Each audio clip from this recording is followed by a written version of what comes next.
Today's story is about a guy named Jared. And if you've got a daughter, or hell, even just a younger sister, you're gonna feel this one in your gut. Jared is the new boyfriend. Rich kid, nice car, expensive watch. The kind of guy who looks right through you if you're not wearing the right shoes. My daughter brought him over for Sunday dinner. You'd think he'd be on his best behavior, right? Trying to impress the dad? Nah. Instead, he sat on my couch, looked at my 40-year-old toolbox in the corner, and basically called me a loser to my face. He thought I was just some tired, middle-aged guy who fixes dryers for a living. He didn't know my phone was sitting on the coffee table, voice recorder app running. And he definitely didn't know that by the time dinner was over, I'd be the one holding all the cards. What happened next is why I had to share this. Alright, let me back up a little. My name's Mark. I'm 52. I've been married to my wife, Beth, for 24 years. We've got 2 kids. Our son is in college, and our daughter, Chloe, she just turned 21. I'm not a CEO. I'm not a lawyer. I run a small appliance repair business. Been doing it for almost 30 years. I drive a 10-year-old pickup truck with a dent in the tailgate.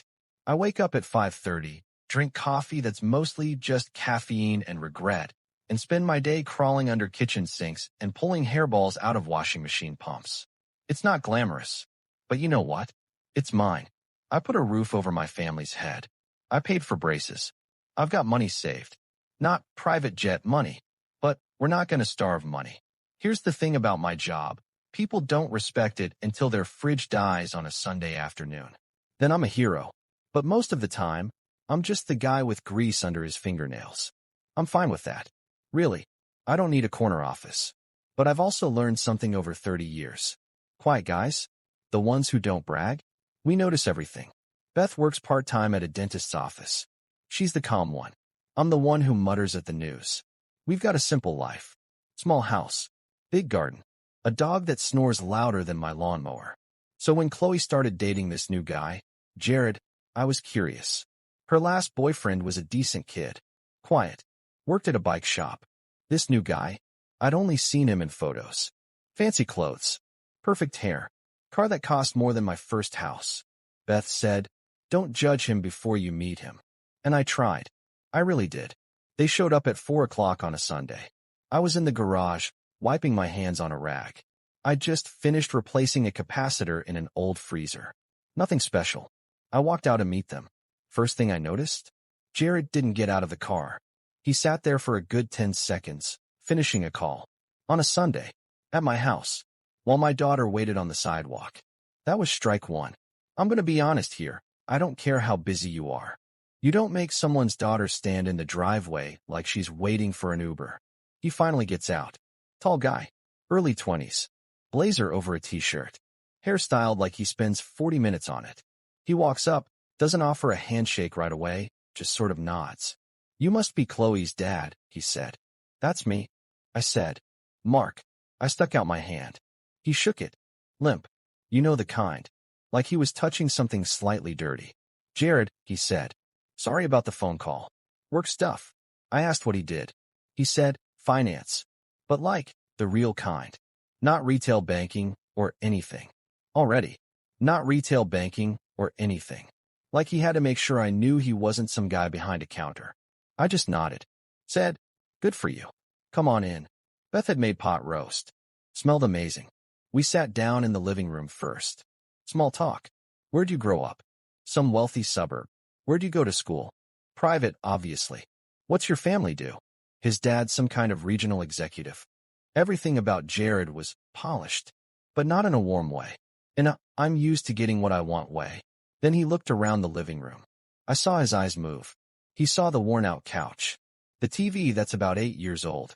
The bookshelf I built myself in 2010. He didn't say anything at first, but his face did this little micro smirk. Cozy, he said. Not nice place. Not, thanks for having me. Cozy. You know what that means. It means small. I let it go. Beth brought out iced tea. Chloe was nervous, I could tell. She kept glancing at Jared, then at me, like she was waiting for something to explode. I asked Jared how he liked his job. He leaned back on the couch, spread his arms out along the back. Real relaxed. Like he owned the place. It's good, he said. Lot of pressure. But I'm on a fast track. Managing a lot of older guys, actually. Some of them have been in the industry 20 years. And here I am, 24, telling them what to do. He laughed. I didn't. That must be awkward sometimes, I said. Nah, he said. Most of them get it. They know I've got connections they don't. It's about who you know, not what you know. You probably understand that. I didn't say anything. I just took a sip of my tea. Dinner was fine. Beth's pot roast is incredible. Jared ate 2 plates. Didn't compliment her once, though. Just asked for more gravy like he was at a restaurant. After dinner, Chloe went to help Beth in the kitchen. That left me and Jared in the living room. Just the 2 of us. I asked him about his car. Just making conversation. He had a brand new BMW. Dark gray. Shiny. Yeah, it's a lease, he said. But it's fine. I'll buy the next one outright. My dad's helping with the payments for now. Just until my bonus hits. Must be nice to have that kind of help, I said. And I meant it. No sarcasm. I wish I'd had help when I was starting out. But Jared heard it differently. He looked at me. Then he looked toward the garage where my truck was parked. You drive that old Ford, right? He said. Yeah. 14. Still runs fine. He nodded slowly. My dad always said, you can tell a lot about a man by what he drives. No offense. Here's where I started to feel it. That heat in the back of my neck. But I didn't say anything. I just smiled. No offense taken, I said. Then he kept going. So what do you do exactly? Chloe said something about fixing things. Small appliances, I said. Washers, dryers, dishwashers. Some refrigerators. He blinked. Like, you go to people's houses? Yeah. And they pay you to fix their old stuff? That's the business model, I said. He laughed. Not a mean laugh. More like a confused one. Like I just told him I hunt squirrels for a living. No, I mean, that's cool, he said. Honest work. But like, don't you ever want more? I'm gonna be managing a whole region by the time I'm 30. 6 figures. Company car. You ever think about doing something bigger? I sat there for a second. I'm gonna be honest here. I wanted to grab this kid by his stupid blazer and explain a few things. Like how I've never missed a mortgage payment. Like how I put $5,000 away every year for my kid's future. Like how bigger doesn't always mean better. But I didn't. I just said, I like what I do. Keeps me busy. Jared shrugged. Hey, if you're happy, that's all that matters. That's when he said it. The line. The one that changed everything. He looked toward the kitchen, made sure Chloe wasn't listening, then leaned in a little. Between you and me, though, he said, voice low. I don't know how you do it. This house, the truck, the whole blue-collar thing. Chloe's great, don't get me wrong. But I'm gonna be honest, I want more for her than this. She deserves better than well. You know. He gestured vaguely at my entire life. Better than what? I asked. Real quiet. He realized he'd maybe stepped in it. But instead of backing off, he doubled down. Just nicer things. A better lifestyle. You know. No offense to you. You seem like a good guy. But this isn't exactly the kind of future I'm trying to build. He called my life this. Like it was a disease. I didn't explode. That's not who I am. But I made a decision right then, sitting on my own worn-out couch, while this kid in expensive shoes looked at me like I was a cautionary tale. I decided I wasn't going to argue with him. I wasn't going to defend myself. Because here's the thing about guys like Jared, they don't hear you anyway. You could list every accomplishment, every sacrifice, every late night you spent working so your kids could have shoes that fit, and they'd still just see the dent in your truck. So instead, I did something else. My phone was on the coffee table, face down. The voice recorder app was already open. I use it sometimes for work, to record part numbers or warranty info. But tonight, I'd started it before they even arrived. Just in case. I'm not a paranoid guy, but I've learned that when someone shows you who they are, you should believe them. And I had a feeling Jared was the kind of guy who says one thing to your face and another thing behind your back. I wanted proof. He didn't know the phone was recording. He thought it was just an old man's forgotten device. At this point, I already knew I wasn't going to yell. I wasn't going to kick him out. Not yet. I wanted him to keep talking. I wanted to see how deep this went. So I played dumb. I asked him more questions. About his family. His goals. His plans with Chloe. And he kept talking. Kept showing me exactly who he was. He talked about how his dad had connections that could help him skip ahead in line. He talked about how Chloe was lucky he was giving her a chance because a lot of guys in my circle wouldn't date someone from, You know, a different background. He said different background like it meant poor. He even made a joke about my truck. Said, no offense, but if Chloe ever needs to borrow my car, I'm gonna have to teach her how to use turn signals. Old habits from old cars, right? He laughed. I didn't. Beth and Chloe came back in with coffee. The conversation shifted. Jared was suddenly charming again. Complimented Beth's cooking. Asked Chloe about her day. Like nothing had happened. But I knew. And my phone knew. They left around 7:30. Jared shook my hand again. Still limp. Said, great to meet you, Mark. Really, we should grab a beer sometime. I said, yeah, we should. Chloe hugged me. Whispered, you okay, Dad? I said, I'm fine, sweetheart. Drive safe. After they pulled away, I went back inside. Beth looked at me. She knows me. She could tell something was off. How bad was he? She asked. I sat down at the kitchen table, pulled out my phone, stopped the recording. Worse than you'd think, I said. But I got it all. I played her the first few minutes. She didn't say anything, just listened. When it got to the part about better than this, she put her hand over her mouth. That little, she started. I know, I said. What are you gonna do? That was the question. I could have sent the recording to Chloe right then. I could have called Jared and cursed him out. I could have driven to his fancy apartment and, I don't know, done something stupid. But here's the thing. I'm 52. I've learned that revenge is best served cold and quiet and with a paper trail. I didn't do anything that night. I slept on it. The next morning, I made a few calls. One of the things nobody tells you about being a blue-collar guy for 30 years. You know people, not rich people, not connected people, but real people. Lawyers who need their fridges fixed. Cops whose dryers break. Accountants who clog their garbage disposals on Christmas Eve.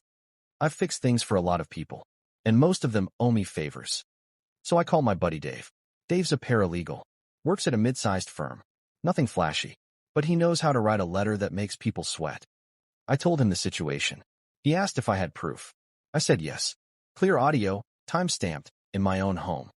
Dave laughed. You're kidding me. This kid mocked you to your face. While I was recording him, I said. Mark, Dave said, you are a scary man. You know that. I'm just a dad, I said. I didn't send the recording to Chloe. Not yet. I wanted to see if Jared would fix this himself. Maybe he'd call.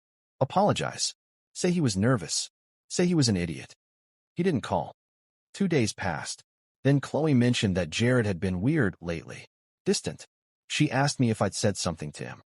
I didn't say anything, I said. Which was true. I hadn't said anything to him. I just recorded him. He keeps asking what we talked about, Chloe said. He seems worried. Good. He should be worried. Here's where things get interesting. I did a little digging. Nothing illegal. Just public records and social media. Jared's family money. Not as solid as he made it sound. His dad's company was under investigation for some shady accounting stuff. Nothing public yet. But my buddy Dave had heard whispers. And Jared's job? He wasn't managing older guys. He was an intern. A well-dressed, overconfident intern who hadn't even finished his probation period. Everything he'd said was a lie, or at least a massive exaggeration. At this point, I had to make a choice. Do I blow this kid's world up, or do I give him a chance to come clean?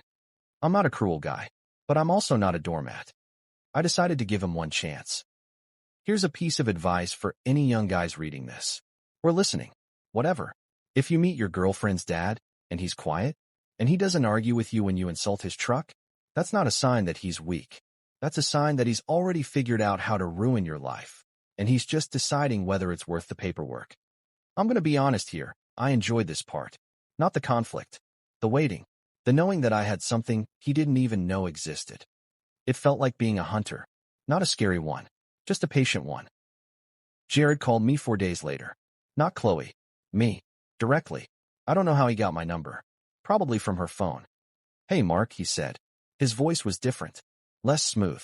I was hoping we could talk. Man to man. Sure, I said. Go ahead. Look, I feel like maybe I came off wrong the other night. I was nervous. Meeting you and Beth. I said some stuff I shouldn't have. Like what? I asked.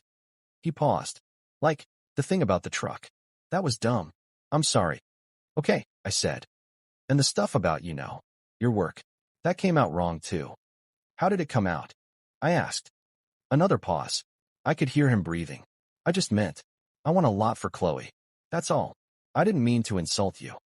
But you did insult me, I said. You called my life this. You said my daughter deserved better. You made fun of my truck. And you did it all while sitting on my couch, eating my wife's pot roast. Silence. I'm sorry, he said again. I believe that you're sorry you got caught, I said. But I don't believe you're sorry you said it.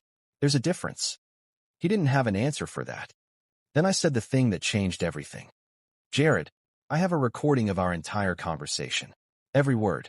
From the moment you walked in to the moment you walked out. The silence on his end was so loud I could hear my own heartbeat. You what? He said.